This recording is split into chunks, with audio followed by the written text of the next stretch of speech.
Welcome to ABA on Tap, where our goal is to find the best recipe to brew the smoothest, coldest, and best tasting ABA around.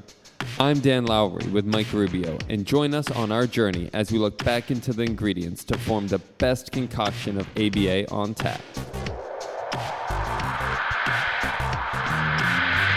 In this podcast, we will talk about the history of the ABA brew, how much to consume to achieve the optimum buzz while not getting too drunk, and the recommended pairings to bring to the table. So without further ado, sit back, relax, and always analyze responsibly. All right. Welcome to another installment of ABA on Tap, our last episode for our fourth season. I am Mike Rubio, along with Dan Lowry. Mr. Dan, happy to be here. Great to see you, brother. How you doing, man? I'm doing okay, man. This is exciting. It's not that we certainly do some prep work here for ABA on Tap, and then there's these episodes where we're just going to get to riff, and it's cool. So I'm really excited about it. Congratulations to you, to us. End of our fourth season. It's been exciting. It's been very constant growth from the very beginning over 4 years now. This is our 36th episode. We're a little late on finishing this season because this is early January that we're recording, but that's okay. Holidays. We will kick right into another episode for the fifth season here later this month, which just means we have to double up this month. And we'll see. I think we're going to aim for 12 again, 12 episodes this year, and like we did this past season. So it's exciting. Really looking forward to 2024 on a variety of fronts. So Buzzsprout does this cool thing for us, which is they do a backtrack. They give us some stats for our podcast, and we're going to use those to guide us today just because those were pretty fun. Now, they did the stats appropriately before the year was out. Okay, yep. So they said that we did 10 episodes, but we're actually going to end up doing 12 episodes for this season. Again, we're running a little late on this one, so congratulations to us again, up to the 1 a month pace. Maybe we'll pick that up. We'll see. We'll see. That's the goal. Now, another interesting thing that came up here on this backtrack was this idea of what cities we are getting downloads in. And not surprising, San Diego, sunny San Diego, our hometown. America's finest city. America's finest city, indeed. Also most expensive. America's finest and most expensive city. And most well-informed about ABA from ABA on Tap. Clearly the most well-informed city in the United States with regard to ABA on Tap, the front runner. So we thank all our hometown supporters for helping us out. Please do hit us up on Facebook. Give us a call. Send us a message. We want to hear more from you. So if you're local and you're listening, it means we can invite you into the studio and have you join us and lend a little bit of your content expertise. So, stay classy, San Diego. Stay classy, San Diego. Indeed. We're going to have to do some more Ron Burgundy references here, I think. You just opened up a can of worms there. Absolutely. Now, we're going to mention our top 5 cities with San Diego as the front runner. I'm going to skip to number 4. Is that correct? No, to number 3, actually. Only because it kind of falls within the domain of San Diego County. Big shout out to Chula Vista. Chula Vista, thank you very much. Chula Repping the border. Vista, yes, sir. Chula Vista, California, coming in at number 3 of our most popular cities, at least for our download. So thank you. And again, you're local, so please hit us up. If you're a local ABA professional here in Chula Vista or the surrounding San Diego area, let us know. Let us know you're listening. Let us know your thoughts. Give us your questions, your ideas. We want to have you on. We are getting ready for the 5th season to have many, many more guests. Yes, absolutely. We're excited about that. Love to have you. Anyone come and talk about a topic that is of interest to them, and we would love that to happen. Yeah. So let's see. We are going to look, and I'm going to talk about number 2 and number 4 on the list of most popular cities, only because they are both cities in Kentucky. We're talking about Lexington and Louisville, Kentucky, and we're pretty sure we have one person to thank for our popularity in those particular cities in that particular part of the Midwest. Is that the Midwest? South? Midwest, South-ish. South, Midwest? Probably South-ish. My geography's failing me here. But Jennifer Stevens. Big shout out to Jennifer Stevens. Much love, and the Jennifer. Stevens Thank you very Consulting much. Group. She has taken full advantage of I guess our friendship, our connection here. She reached out to us on Facebook, like we're encouraging the rest of you to do, and just had some good things to say, some good feedback. Not always necessarily positive, glowing feedback, but very candid feedback about the topics we were talking about. Much appreciated. Yep, and with her own opinion. So we know she does a lot of good work out there in Kentucky. Has a lot of people collaborating with her. So we're very happy to know her, to have had her on the podcast. I'm going to jump forward to our top 5 episodes. Just so happens that the one featuring Mrs. Jennifer Stevens, was the number 1. So again, big shout out to you, Jennifer, for helping us out. Thank you very much for being an honorary auxiliary member here of ABA on Tap. Which means we will be asking you to come back on the show here for season 5. We already have a couple of topics of interest that you've been sharing, so thanks in advance for those. And then we're going to wrap up the list. We've got number 1, San Diego, number 2, Lexington, Kentucky, number 3, Chula Vista, and number 4, Louisville, and then number 5, Clarksville, Tennessee. Shout out to Tennessee. Go Vols. Go Vols. There we go. Jumping right into the fanship here. I don't believe we've ever heard from anybody in Clarksville, so we're going to encourage Clarksville. Step up. You guys made our list. You're obviously supporting us. We are super appreciative. It's been such a gradual build, such a nice, steady gradual build for us to be wrapping up our 4th season and know that there's a nice, beautiful group of ABA professionals or parents or people with interest in ABA out in Clarksville, Tennessee that are making our list. So please reach out to us. Let us know what you're doing. Let us know more about what you think about the show. And thank you for showing up on our list of top 5 cities. So shout out to Clark. All right. Year in review here, moving forward. We talked about states. Mr. Dan, we have reached 23 countries with ABA on tap. Very, very proud. Of course, the front runner on the list, good old US of A. USA. We just mentioned those top 5 cities. Again, thank you for making the United States the top country in terms of ABA on tap downloads. Number 2, Dan, you want to guess? Well, because I'm looking at the screen right now. Nobody knew that. You could have pretended to guess, Dan. I would have guessed Mexico or Canada due to proximity, but it's actually not either one of those. It's actually Germany. Shout out to Germany out there, given that ABA in Europe. So thank you for all of the listens. We would love to have anybody from Germany come on the tap. The time difference will make it work. But yes, Thank you for all of your viewership support. And shout out to Germany. Germany. Now, you were right in terms of proximity. Maybe we have to start translating the tap into Spanish. Sure. I am a fluent Spanish speaker. You, however, are not, so that might be tricky. Poquito.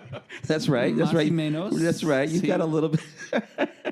So we're going to have to get a little bit, or a little more representation in Mexico. As you can see, Dan is promoting a little bit of Spanish there. So, but the third country on our list is Canada. Thank you so much to our neighbors in the north. Yep. Take off to the Great White North, Canada. Thank you for your support. Thank you for your listenership. Love to have you on the tap as well. I'm please. sure that you'll be able to bring a lot of positive behavioral intervention support. So thank you very much. Now, as we talk about Canada, we have to take a second, or if not a minute, to shout out our dear colleagues at 3 Pi Squared.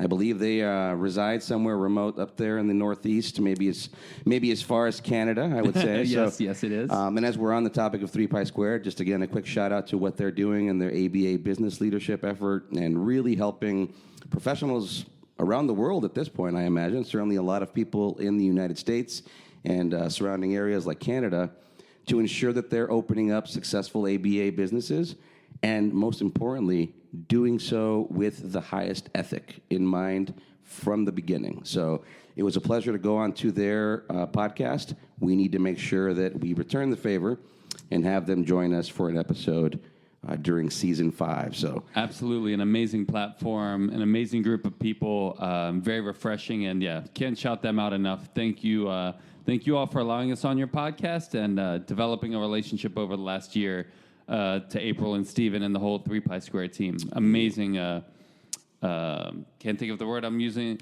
I'm trying to use totally professional organization and individuals. Yeah, it's been a real pleasure getting to know them and felt supported by them from the beginning. Really, really feel fortunate and blessed that they reached out. They found us on Google, and we couldn't be happier. So, if there were more people like themselves, like the Jennifer Stevens, I think we would have so much more ammunition against those ABA detractors like Alfie Cohen, Chloe Everett, people like that. The good people in the ABA field, such as those three that I mentioned, and many, many more. Shout out to them. While you're talking about that, if let's promote their 3 Pi Squared podcast. Their Facebook page is the ABA Business Leadership page, if you want to look at that. But their podcast, specifically the 3 Pi Squared, on which they had Oswin Latimer as a guest. So the idea of, excuse me, them really working to clean up the name and some of the controversy around ABA from people that received ABA as kids who are now adults and really, clamoring, really lending a lot of harsh criticism at times. Clearly, Steve and April are working on that front and inviting folks like Oswin onto the podcast to talk about these things and really try to make a connection. So we are going to be trying very hard to do some of that season 5. Believe us, we've tried already. And we just don't have any takers. So anybody out there who's a detractor, a harsh critic of ABA, we invite you. It's not to come on here and argue. It's to come on here and have a healthy disagreement and hopefully arrive at some good solutions. Absolutely. We want to give you a platform to voice your opinions so that other people can see it more so than a Facebook comment section, and so we can learn. And if your goal is maybe an anti-ABA proponent or, like Mike, you said, an ABA detractor, is to hopefully better the field of ABA, come on, let us know what we can do better, and we will likely look to learn from you. Absolutely, absolutely. Well, moving forward to in our list of countries here, very surprising, number 4. We've got listenership in China, my friend. Shout out to China. So anybody listening out there, please, would love to know how we're helping you, how the information that we're purveying, how our opinions might be playing out, hopefully with benefit in your daily lives. As we're informing you, would love to hear from any folks out in China. Absolutely. And would love to, again, just like Germany, I'm sure there'd be quite a time difference, but we would be glad to collaborate and have you join us and let you know how this information is boding well for you halfway around the world here, if not way across the world. Really. Absolutely. All right. And then lastly, on our list of countries we want to thank here for their listenership, Australia. We went from the Great White North to the Great Down Under. The Great White North to all the way down under. We are spanning the globe, sir. I'm going to spare you a bad Australian accent. You know what? Everybody appreciates that. I'm going to do the same. I'm going to do the same and spare everybody a really poor Australian accent, but will not hesitate to say thank you. Thank you to everybody out in Germany, Canada, China, Australia, and many other countries that we're not mentioning now based on the stats that Buzzsprout gave us. We want to keep the list to the top 5 here, but I know we've got listeners out in Africa, plenty of places where people are tuning in, and we could not be more appreciative. So thank you. Thank you for taking the time. Thank you for supporting us get to this point. It's exciting. Absolutely. All right, sir, moving on here to the top 5 episodes, and I think this is where we might be able to riff a little bit more on some of the topics that we covered, some of the themes we discussed, and then start giving a little preview as to what we're thinking about for Season 5. We mentioned this already. Actually, maybe this time we'll start with number 5 and work our way up. Okay. So the 5th most popular episode for Season 4 of ABA on Tap, entitled RBT, Person or Service? Yes, still a question that I think we think about very often. I think we're going to be talking a lot about this particular theme throughout Season 5. It's come to our attention given our personal work, our professional careers, and some transitions that we've faced over the past year that have certainly brought about their own challenges. One thing that really came to our attention is the need to take better care of the registered behavior technician. Absolutely. These are the individuals that do the frontline work. So when you're out there and you're making a recommendation for 3 days a week, 6 hours a day or 6 hours a week, those 3 days a week, you might be there one of those days as to do supervision or whatever the case may be. But those other 3 days, there's going to be a registered behavior technician who is implementing the programming, who is managing the brunt of the challenging behaviors, who is working as the intermediary with the programming, yourself and the parents and family. People that are very, very important to our field, in fact, doing the majority of the work.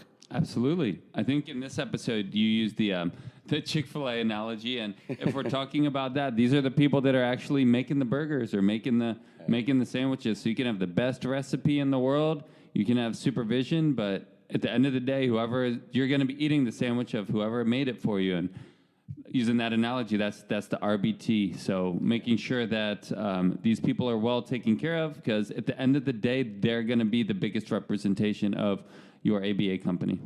And just to revisit some of those as a things. whole. Yeah, no, for sure. Just to revisit those things, too, and some of the things that were discussed during that time. And reiterate, by no means are we being disparaging to anybody who makes a sandwich, who takes care of you as you go through the drive-thru. That's a very important job. But the point we did make is that it seems as though we can provide a level of importance and financial security. 2024, California just enacted a new law raising the minimum wage for fast food workers, knowing that there's a need. And healthcare workers, kind of interesting. Healthcare, funny, we're talking about that right now. One of the biggest battles that we have, knowing that, if you're working at a restaurant, particularly fast food restaurant, since we were using that as the example here for the analogy, is you've got a constant flow of business. So there's always money coming in. And one of the things that we're facing that's very difficult in ABA services is your RBT having their client session scheduled. The calendar is set. Inevitably, kids get sick. Families get sick. So there's cancellation of sessions, and it's been the standard in the field to not pay those professionals during that time because they're not having direct contact or FaceTime with the client, which means that as an entity, as a business entity, you cannot bill for those services. So the idea that as a business you would pay an employee who didn't bring any revenue in based on their work is quite a challenge. So it makes sense. There's a logic to it from a financial perspective. At the same time, the idea that you're ready for work, you've gotten up, you've gotten dressed, you're at the office, you're ready. You went, you saw your first client, you got paid for that. Now your second client cancels, and there's a good chance that you're out of luck. You're no longer getting a wage for those next 2 hours, and certainly that's going to affect somebody's livelihood, especially here in San Diego. Did we mention the most expensive city in the United States? You're making $20-25 an hour. You're hoping for those 8 hours of pay, and RBTs are not always able to achieve that just based on the logistic.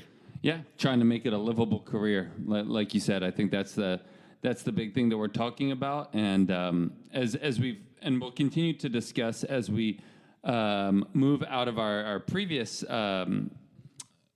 position where we had an insurance funding source that had that basically gave us clear creative freedom to do what we want, into another company that's more probably akin to how ABA is run throughout the country, where it's the funding sources have a huge say into programming and things of that nature. One of the things that a lot of the funding sources are saying is you can only provide your services at like a 20% maximum supervision level.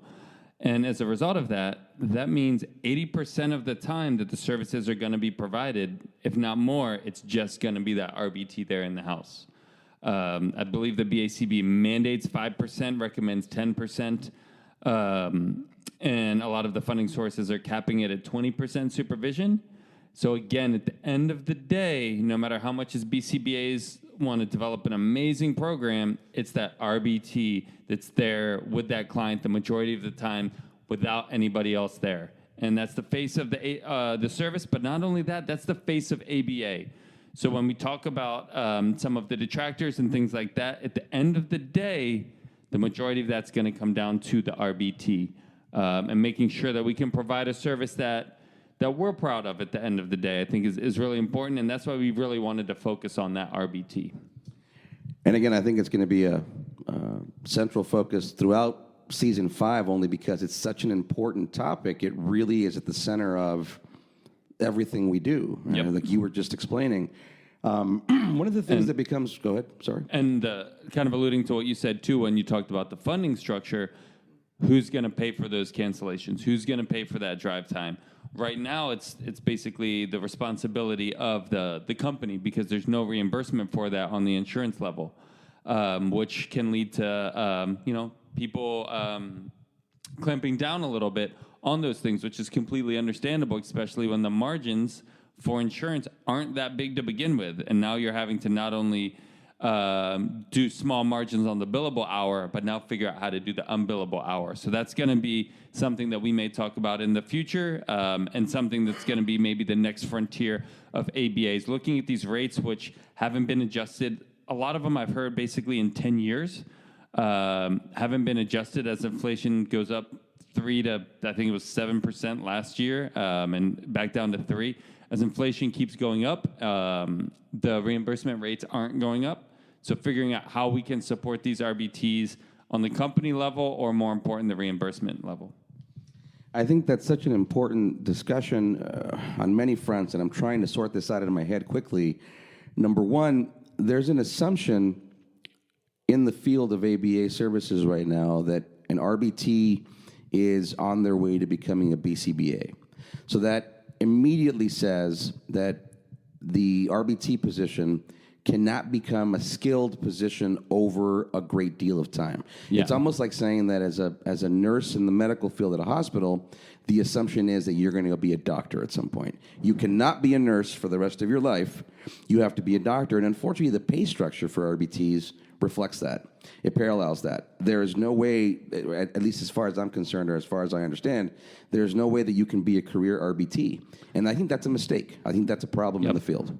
And the challenging thing, too, with the nurses are, like, for example, when I had my motorcycle accident, I wasn't planning on going to the doctor that day, right? But there had to be nurses there waiting for that situation when somebody would come in. You can't just have somebody come in and then call all the nurses, and you have to have people there being compensated for non-billable time for the service to be effective. And because it's only being compensated for billable time right now, not to mention the travel, not to mention the cancellations, it's really hampering the service. So now that really translates into a lot of different things in terms of the way ABA companies structure their logistic. So we can talk about block scheduling. We can talk about people that go as far as saying, no, based on the empirical validation in the literature, we require 25 hours of services, or we won't even consider you as a client. And we talked a lot about that during that episode, kind of back and forth and trying to understand why people impose these regulations, why they run a certain logistic, and I think that you're answering that with regard to reimbursement rates and what it comes down to with the RBT. So the idea that, again, living in the most expensive city in the United States, no change in the rates over 7 to 10 years with a 3 to 7% inflation, especially over the last year. It doesn't work out when you're not guaranteed those 8 hours of pay, of your hourly wage, because, you know, as is going to happen, naturally, your client got sick. We work with kids. We work with kids that go to schools. Then there's vectors abound. So yes, flu season, cold season, COVID season, sort of a modern day malady, that's going to have an effect. So as an RBT, as a young professional, you're excited to have gone and gotten your degree, and here you're working in the field that you got your degree in, but the pay doesn't work. Yeah, if our reimbursement rate is, pick a random number, $50 an hour, and, 10 years ago it was also $50 an hour, but the minimum wage was $12 to $15 an hour, where now, RBTs are much higher than that, say $25 an hour. You've just gone from having a 3 times margin to less than a 2 times margin, providing the same service, but that's something that we're dealing with. And you also mentioned kind of the change in service delivery as a result of that. I know a lot of places go clinic only or promote primarily clinic, and that's something that I think you and I had a cause for pause in the beginning, but maybe we're coming around on a little bit just as we look at the financial ramifications of that. But that is, in some ways, going against that seventh dimension of ABA, right? Generality. ABA has always been in the home. Why? Because that's where the issues are.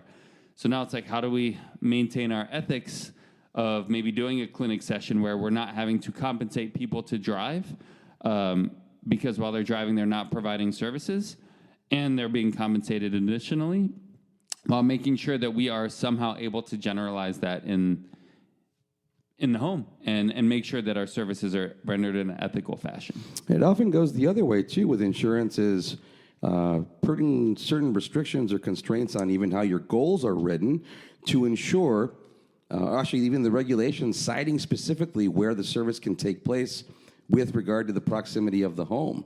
So the idea that we're even having to consider specifying that certain goals are being worked out in the backyard.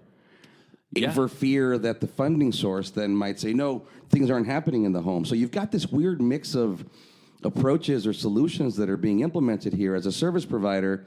Well, these are the reimbursement rates. The idea that I'm going to pay a competitive hourly wage as well as now reimburse mileage, well, that's cutting into the margin now, right? The idea that you can successfully operate a business and be profitable, if not solvent at the very least.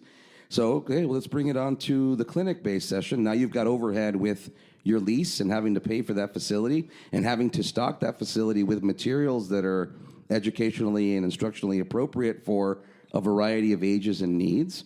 So you can go that route. And again, all of it being affected by what the funding source is saying. So on-site sessions being reimbursed differently from sessions at home, sessions in the so-called community. At which point are you in the community the moment you step out of your front door? I don't know. Well, we had a discussion, and I think we can speak to TRICARE because all of their stuff is publicly accessible about that, not allowing the backyard sessions or having to require additional approval for that. Well, a lot of our kids love to go in the backyard. So if we can use that as a motivator, if we can, they want to go in the backyard in the summer, but now we're not allowed to do that because of a funding source for whatever reason, specifying that that's no longer in the home. That's the backyard. So kids maybe wanting to run out the backyard, and now we're having 20-minute tantrums, which are now getting into our therapy session because we're having to block the kid from going into the backyard because if we go into the backyard, that time's no longer reimbursed. Yeah. Again, one of those situations where insurance is dictating the service to the providers who theoretically know how to provide the service best. And as we say this, we're lending a individual anecdote, something we heard about that did transpire here locally for us. Not sure how that transpires across the country. Not sure if it was that one particular reviewer or for TRICARE in that circumstance that then imposed, that penalty, if you will, for saying that we weren't providing services in the home. And that really speaks to the vagary of the whole system, knowing that, unfortunately, it's, with all due respect, it is the job of those particular insurance employees to recoup money. So it's not like they're really looking at, and maybe they are. And again, I'd love to have one of you guys join us here and discuss yes. What the parameters are here, because it for us, it very much feels like the motive is to recoup. Absolutely. And in all fairness to them, I'm sure they've also heard about some outlandish things that people on our side of things are doing, which is why these restrictions get imposed. It only takes one person to break the rule, to be fraudulent somehow, and then next thing you know, all of us are working under a constraint, which really affects our outcomes. So it's that chicken or the egg, right? Our ABA company's asking for a lot of hours because the rates are so low, so they have to do it to make it financially viable. Or our insurance company's setting the rates low because ABA companies are asking for a lot of hours, right? It's that circular, ABA, like Skinner would say, it's a circular argument, basically. Yeah. Well, and if you ask the insurance company, they're going to say, well, look at how many hours you guys asked for. You ask on our end, well, given the reimbursement rate, we kind of feel it kind of behooves us sometimes, or we feel compelled to stay solvent, to stay operable, to have to make certain recommendations. So it does go back and forth, and at some point, somebody just has to figure out, take accountability, and say, hey, listen, this is a competitive rate, reimbursement rate, based on how much your professionals need in any given part of the country to live comfortably, to have a decent livelihood, a respectable livelihood, and then we can go from there, Yeah, it's interesting. I know we've talked about rates a lot, so I won't beat it up too much, but as we talked about in an episode, we went to a company, and based on some things outside of anyone's control, the rate got cut by more than half. And the insurance company was like, tough luck. Like, deal with it, basically.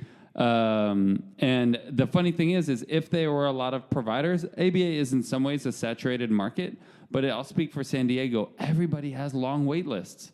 So the insurance companies... 6 to 8 months. Yeah, 6 to 8. Well, one of the biggest companies isn't even accepting people anymore. Their wait list is so long that they're saying, yeah, we're not even putting you on a wait list. So I just bring that up because of I forget the word I'm trying to look for here.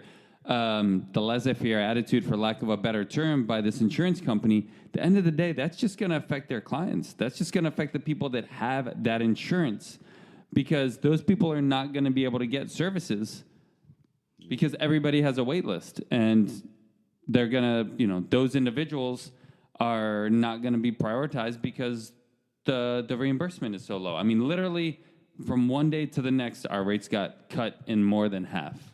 Just to wrap this up we took a good chunk of time here on the 5th most popular episode because it's so dense, right?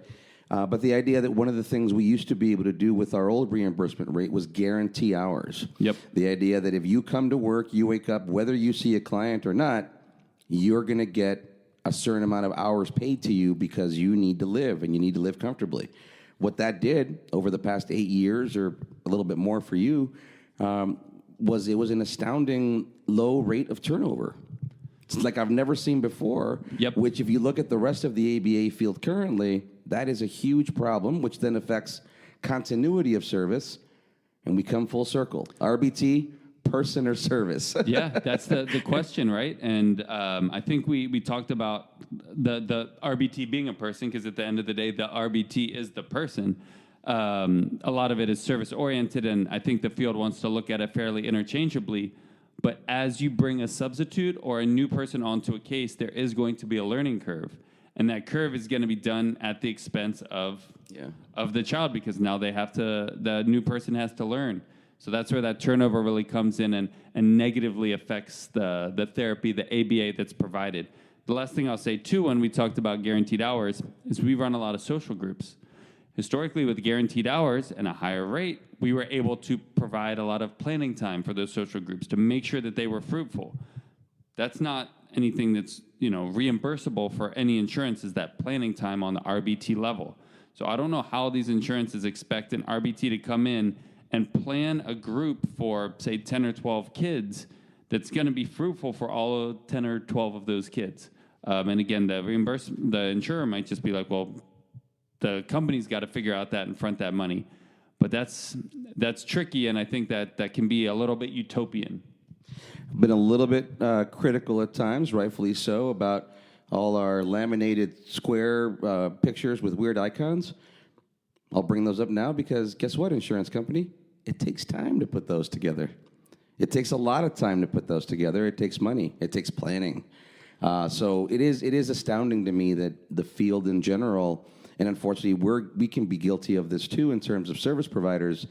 If we just look at the numbers and the reimbursement, the notion is, the premise is that you don't need to plan or prepare for these client sessions. Exactly. And nothing could be further from the truth. And if it's just a service, when is that RBT going to prepare? If only face-to-face time is billable, how is that supervisor going to debrief the RBT prior to the session so that they come in most informed? Are they going to do it during the beginning of session because that's when it's billable? Well, that's coming out of the client's therapy time. Right. Something has to give. Yeah, that's really difficult. And again, these are very logical, very logical problems, very easy to identify. But because the ball is rolling and the service is being provided with a good deal of success, thankfully so, but there's money being made. Right? So then there's no problem. It's not until it hits the pocketbook that people start paying attention. Yep. And that's the problem here. So we don't want to do that. We don't want to get to the point where RBTs, well, we've gotten to that point, where it's hard to hire RBTs. It's hard to maintain them. It's hard to retain them. And that's going to affect continuity of service, which gives people like Chloe Everett, or the future Chloe Everetts of the world, a really good reason to complain about what we did if every time she's having a session, somebody new is coming in. Yep. There's no rapport, no continuity, no consistency. That's difficult. Could it be done? Yes. Could RBT just be a service? Yes. But at the end of the day, it's that person delivering the service, and that person is who the client is becoming attached to or responding to. Well, that was a dense one and only number 5. I'm actually going to jump very quickly to number 1, only because I think it relates to from 5 to 1. Relates to what we were talking about. Bookend them. Yeah, well, we were talking about here with the RBT person or service and all the themes that come up, and now looking at revisiting 40 hours of service with Jennifer Stevens, which was our most popular episode Thank of you the again, season. Jennifer. Yeah. Well, and again, she does a really good job of trying to manage all this. Yep. Finding creative ways to get people onto her site to give services. Finding creative ways to send professionals, if not herself, out to remote areas of where they live to provide now longer sessions because you have to. Yep. You're not going to drive an hour and a half somewhere to sit for 2 hours and do a session and drive back an hour and a half. So that's a difficult constraint. The idea that now an RBT is driving a distance, getting there, having to do a session for 3-4 hours to then make it time effective. And then again, back to the notion that, well, you didn't even have time. You have no billable time to prepare for those 3 or 4 hours. You just got to go do it. Yep.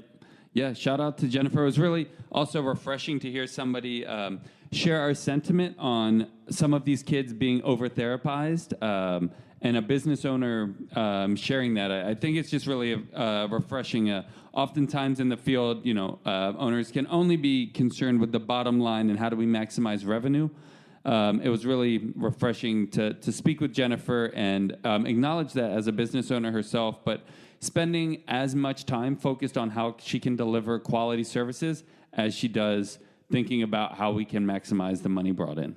Yeah, for sure. I mean, it's a tough task. It's a tall order to do this. We understand why. We certainly understand the empirical validation of 40 hours or 25 hours, but then the idea that if you're not giving 40 or 25 hours, then it's not going to be effective. That's a tough question. Let's talk about that a little bit. Right. And who's giving it? The parents, the school? There you go.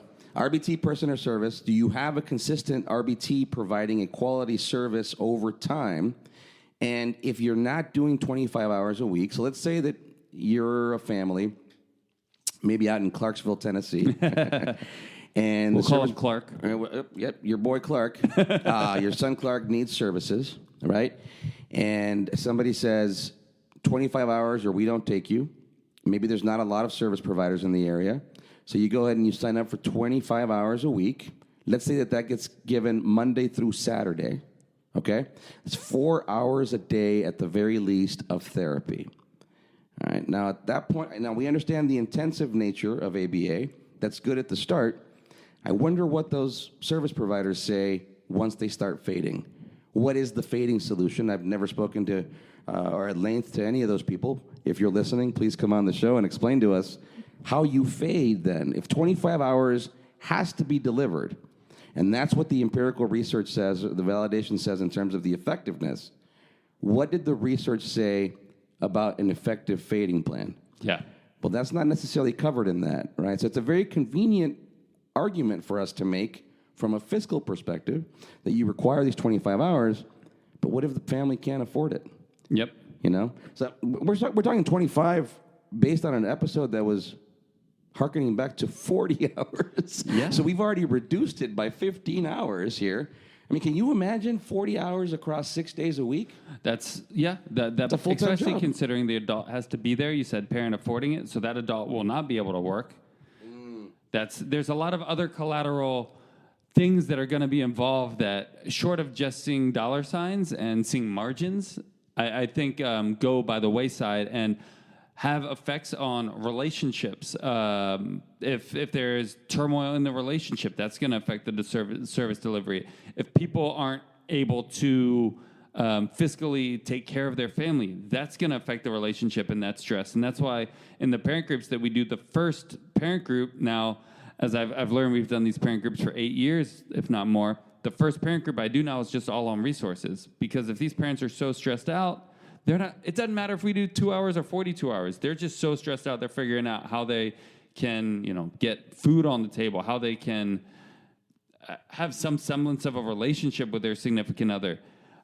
So many of those things that when we're talking about 40 hours, this might benefit your kid. Well, are we looking at all of the variables or are we only looking at me delivering an SD to a kid over 40 hours? Yeah. Again, interesting challenge that we all have to face, the idea that it could be very lucrative even with current reimbursement rates that we all agree need an increase. But the notion that now you're signing people up for consistently for 25 hours, yes, that very quickly arrives at your solvency from a business perspective. But then to the rest of what you're saying, how does that affect the family? What does that say in terms of the intensity of our service, how we fade it? And then back to what we were talking about earlier, how do you plan for 25 hours a week of services when the funding source isn't necessarily reimbursing for that or making any sort of accommodation for that? And if let's say these kids are going to school, hopefully they're not, because then it would be a little bit more ethical. But if these kids are going to school and then having 4 to 6 to 8 hours of ABA a day, then who's presenting those SDs? Well, probably we are. That's going to be a much harder thing to fade if the child's only responding to the SDs presented by the therapist and not being exposed to all the environmental SDs that we want that child to eventually respond to so that we can fade out. Because at the end of the day, our success is designed obsolescence. That's right. If we're successful, then it should be a quick fade. Even if you start at 25 hours, then the next step is 20, and then 15, and then 10. And again, I'd love to hear from any providers out there who start at that level, how it is they approach the fading piece, knowing that the initial premise is, if you're not getting 25 hours a week to start, it's not effective. Okay, well then, what if you can't do 25 hours a week? That means that you're SOL, and now your child won't improve? I think we disagree. I think any level of ABA intervention, especially with quality parent education, and knowing that the parent can now carry out those extra hours of intervention, so to speak, or interaction, better yet, outside of our direct service, that is the key here. Which leads me, I'm skipping around the list, leads me to our third most popular episode. All right, we'll do odd numbers first. For 2020, we did. 5, 1, and 3. Parenting styles. Yep. Which is something that's very important. Really harkens back, we actually use these themes and these concepts to explain the way ABA gets purveyed at times, knowing that we have had a very authoritarian tradition in terms of really imposing certain demands. We've been using those words, imposing demands or placing demands on our clients, and seeing how that translates then into how we are teaching ABA to our parents, how we're educating them, how we're influencing or taking into account their own parenting style, having taken Diana Baumrin's original model of authoritarian, authoritative, permissive, and negligent categories of parenting, which have now been expanded and varied in many, many different ways. Commando parenting and collaborative. Shout out to our boy for that one. Shout out to our boy Pop out there if he's listening. And hello to he and his mom, good people. But yeah, he sort of him bringing our attention to it too, and saying, hey, wait a minute, you didn't mention this idea of collaborative parenting, which I think you and I consider the authoritative aspect of parenting, the idea that there's a little bit of back and forth. I am the authority figure as the parent. However, it doesn't mean that I always impose my will on you, the child. Something that, again, translates to the service relationship. The idea, I'm here in your home. You've often asked the question, what gives us the right to come into your home and demand these things from you? And that's a good question to answer. And then as we come in here to help you, how is it that we demand, or better yet, collaborate with you to lead you towards socially significant improvement, whatever that might mean? Yeah. I think moving into 2024, too, we can kind of relate it to the parenting styles. We can talk about the Ascent model, maybe have Rosa, one of our colleagues, who's been big on that. Kind of the opposite side of the authoritarian spectrum of things. And going back to relating this to that 40 hours, I think it's a huge difference with parenting styles or therapy styles. If we're doing a whole lot of child-directed therapy and that kid is really enjoying their 4-hour home session versus if it's really authoritarian, which ABA has been historically. And I think even a lot of the people that think they're not being authoritarian are actually being authoritarian. And it's 4 hours of presenting SDs and first thens, and if you don't do for me, I won't do for you. That can be an issue. Relating back to that parenting style, that authoritarian piece, I was talking about it in my parent group yesterday. It's always interesting. Sorry, 2 days ago, or Sunday, not Saturday. It's always interesting to see the parent. Oftentimes it's the dad, but it can be either parent that does the authoritarian thing and says need, because that can be aggressive communication. I was talking about the levels of communication from withdrawal, passive, assertive, aggressive, and assaultive. Saying you need to do something is aggressive and also falls on the authoritarian side of things. It's very interesting to watch parents that use that communication style and say, you need to do something, and then the kid doesn't do it. And now there's this really interesting impasse of, oh, crap, what do I do now? I said they need to do something, and in my head, they listened and they said, yes, I'll do it, and now they're not doing it. So you reminded me here as you were talking about that battle, the first thens, those things that are very common SDs in our field, and immediately you made me think of do this, which leads us to our fourth most popular episode for our fourth season, 2023, reciprocal Shout out to you, Mike, because this is a term I wouldn't have known about. Oh, thank you, sir. Well, and I'll let it speak to my ongoing or my continuing in education. I'd love to say that I invented this concept. I did not. I'll quote Pat Fryman, who I admire very much, and he likes to say, I never had an original idea. I've never had an idea of my own. And he likes to talk about how he might have an idea, and he's very excited about it, and then he goes into the literature and the lit review, and inevitably somebody else has mentioned that already. Sure. So this is one of those situations here with reciprocal imitation, and I guess a quick shout-out to the Brooke Ingersolls and Laura Schreibmans of the world, who have made a good name for themselves in providing not just good services, but really doing really, really solid research to back those services up and to back up their procedures. But reciprocal imitation is something that became very near and dear to our hearts, especially over about the past 5 years.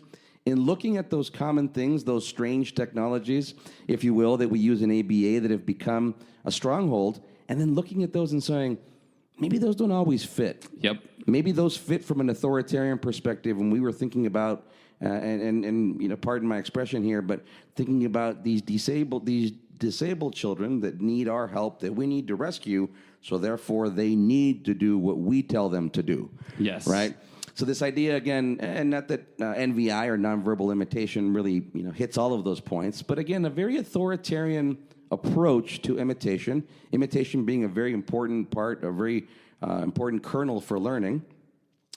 So reciprocal imitation really opened our minds up to a new flow, to a new way of interacting that was beyond the idea of do this, you imitate, I consequate or reinforce.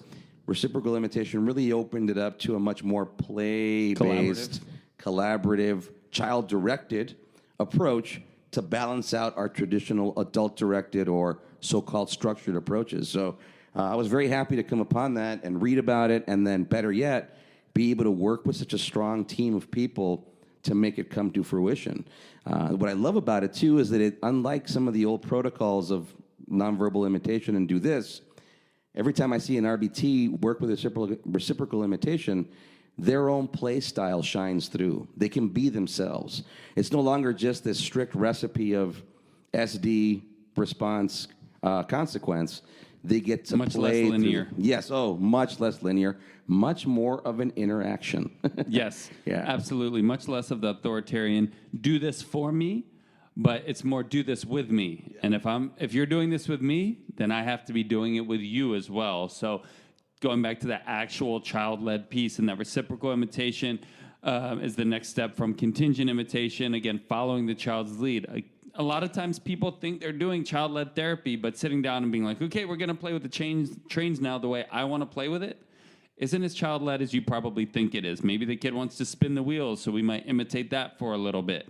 Really reciprocating and making that, I just want to use collaborative therapy. How can I work with you? How can I really, and it's that assent piece too, if you're not vocal, if you are vocal, it's easier. If you're not vocal, how can I think about what you're trying to tell me and what you're trying to do and give you the opportunity to do that, obviously within reason, rather than me just constantly telling you what to do and how to do everything throughout session. I like the way you phrase that, too, that exchange of I am following your lead, and therefore I am motivating you to at some point follow my lead.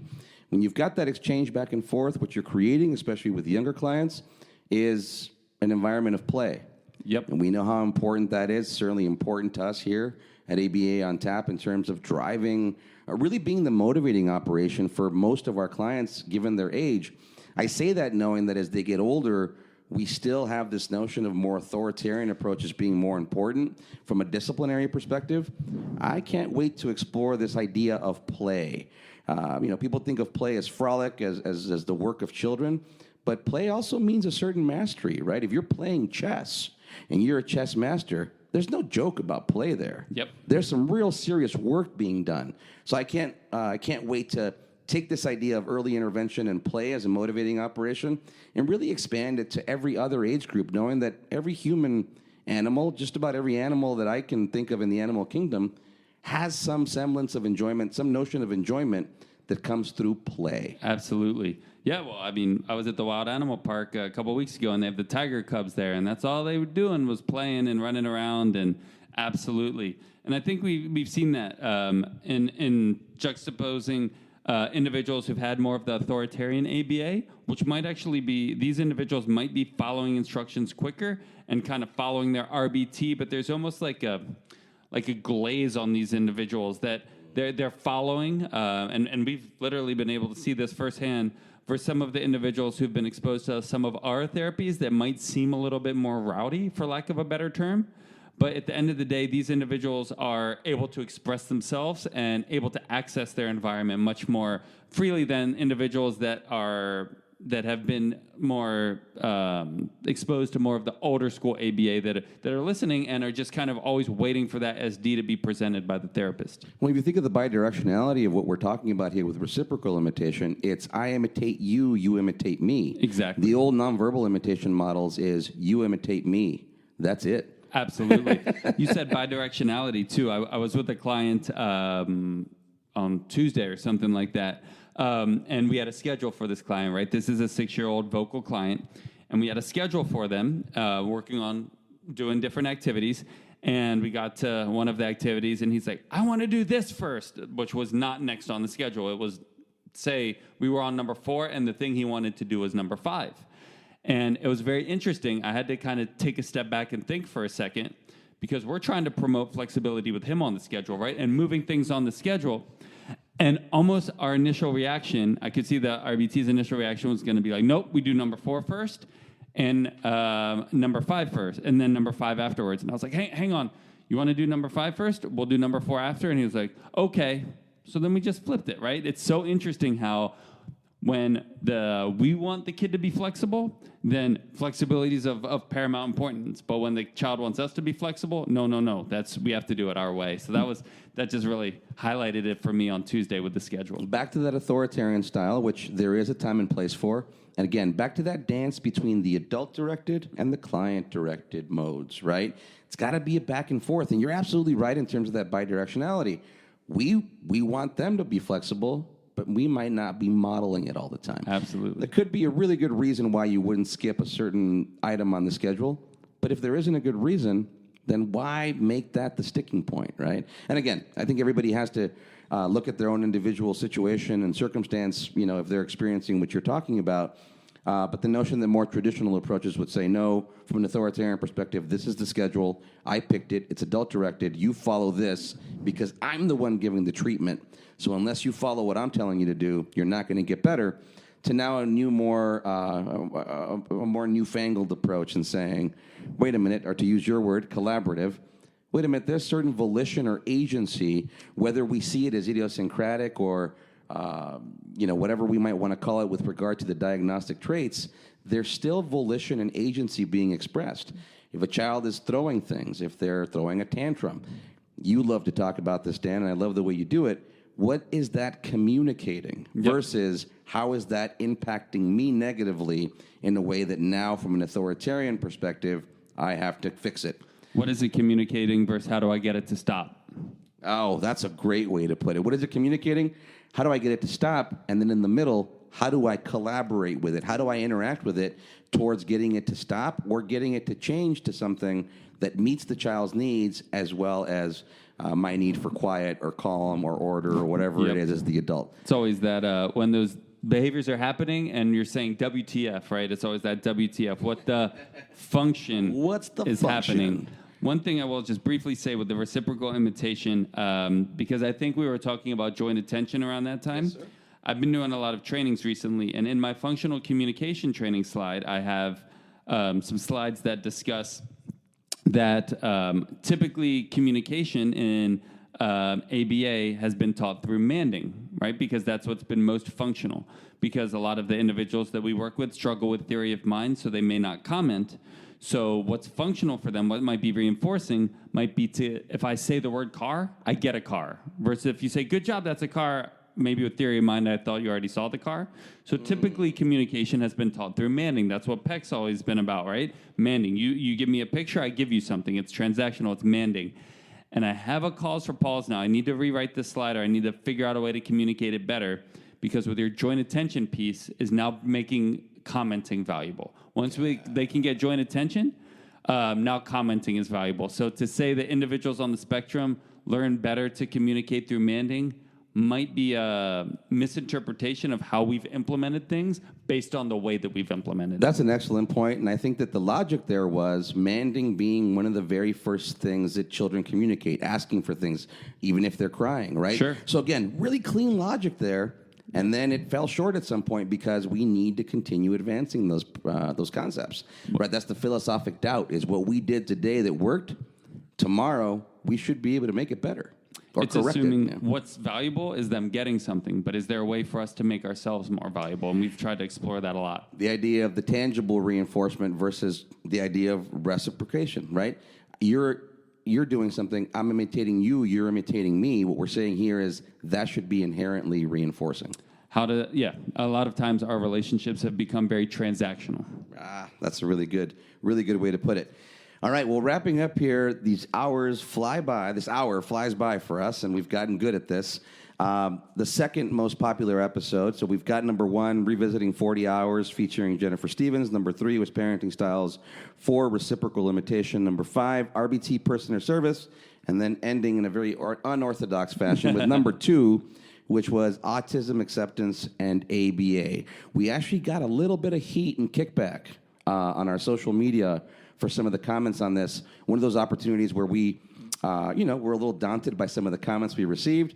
Certainly engaged those people in clean conversation, invited them onto the show, and they ghosted. It was too traumatic for them. And again, I really want to emphasize that if it was too traumatic for you or your son or your daughter receiving ABA therapy, clearly ABA is still a very prevalent therapy. So come on, tell us how it's too traumatic so we can really blast it out and hopefully make the therapy better and less traumatic for those in the future. Yeah, and we do understand that, right? And the idea that you're lending harsh criticism to somebody based on what they do, and then they're inviting you to come and talk about it. So we understand that not everybody's going to be a taker. At the same time, to your point there, we need to learn more if we're going to get better.